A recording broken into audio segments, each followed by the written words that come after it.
Assalamualaikum warahmatullahi wabarakatuh. Sekarang saya sedang berada di Masjid Raya Baitur Rahman Banda Aceh.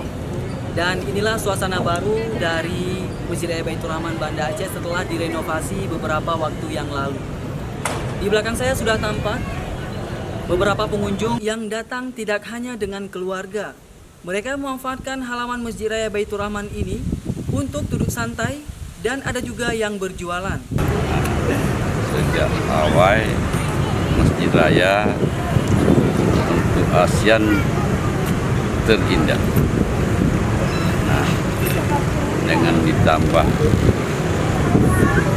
payung kemudian tempat duduk yang bagus, insya Allah lebih menarik dan tambah indah dengan tidak meninggalkan keindahan lama. Kegiatan ini dilakukan untuk menunggu waktu berbuka puasa. Dari Banda Aceh, Ziaur Rahman, Wasata TV melaporkan.